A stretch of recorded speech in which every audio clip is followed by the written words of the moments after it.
जय श्री कृष्णा भक्तों, स्वागत है आपका श्रीमद् भगवत गीता ज्ञान की एक नई श्रृंखला श्रीमद् भगवत गीता ज्ञान अध्याय 4 में। श्री कृष्ण भगवान बोले, हे अर्जुन, सृष्टि के आदि में यह अविनाशी कर्म योग मैंने सूर्य को बताया था। सूर्य ने अपने पुत्र मनु को बतलाया, मनु ने इक्ष्वाकु को। इस प्रकार परंपरा से राज ऋषियों ने इसे जाना, परंतु अब इस पुरातन योग को लोग भूल चुके हैं।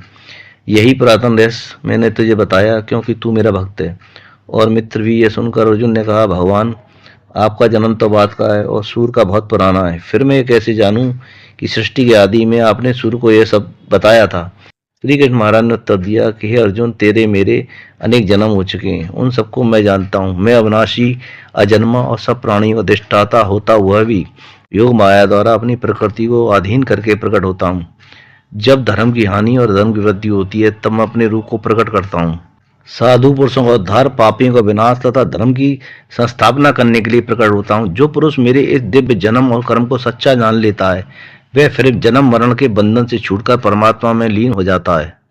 हे अर्जुन, परमात्मा की भक्ति जिस रूप में जो कोई करता है, वही रूप उसको प्राप्त होता है। इस रहस्य को जानकर बुद्धिमान पुरुष उसी के मार्ग पर चलते हैं। जो मनुष्य कर्म फल चाहते हुए देवताओं की पूजा करते हैं, उन्हें मनुष्य लोक में कर्म फल प्राप्त होता है।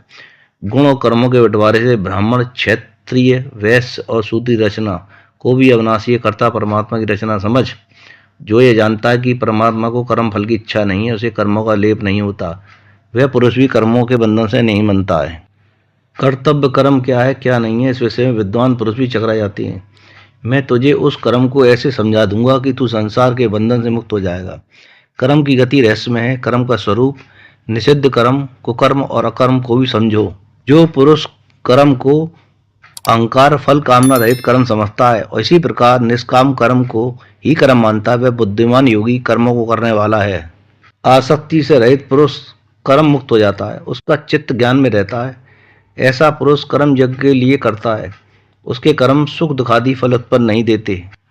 कोई योगी ज्ञान द्वारा परब्रह्म परमात्मा में एक भाव से स्थित होते हैं, कोई इंद्रियों को विषय से रोके हुए रखते हैं, कोई शब्दादि विषयों को इंद्रियों में हवन करते हैं, कोई द्रव्य यज्ञ, कोई स्व कर्तव्य पालन रूप तपोयज्ञ करते हैं, कई अष्टांग योग रूप के योग को करते हैं, दूसरे तीक्ष्ण व्रत स्वाध्याय ज्ञान यज्ञ के करने वाले हैं, कोई अपान में प्राणवायु को और प्राण में अपान वायु को, इस प्रकार दोनों की गतियों को रोककर प्राणायाम करते हैं। कुछ आहार को नियत करके प्राणों में प्राणों का हवन करते हैं। यह सब यज्ञ को मानने वाले यज्ञ से पाप का नाश करते हैं। यज्ञ रहित पुरुष को तो इस लोक में भी सुख नहीं मिलता, परलोक की तो कौन कहे। हे अर्जुन, यदि तू सबसे अधिक पाप करने वाला भी हो, तो भी ज्ञान रूपी नौका द्वारा सब पापों से पार हो जाएगा। हे अर्जुन, जैसे प्रज्वलित अग्नि ईंधन को जला देती है, ऐसी ज्ञान अग्नि दुष्कर्मों को राख कर देती है। ज्ञान के समान पवित्र इस लोक में कुछ नहीं है। जो उस ज्ञान को कर्मयोग साधक पाकर अपनी आत्मा में अनुभव करता है, जितेंद्रिय ज्ञान की लगन वाला श्रद्धालु पुरुष ज्ञान को पा लेता है और ज्ञान को प्राप्त करके शीघ्र ही परम शांति का लाभ लेता है। संशय आत्मा को चैन नहीं मिलता है, संशय आत्मा का विनाश हो जाता है। हे धनंजय, समत्व बुद्धि योग से जिसने सब कर्मों का त्याग किया हुआ है, सब दुविधाएं काट दी हैं, जो परमात्मा परायण है, उसे कर्म नहीं भानते।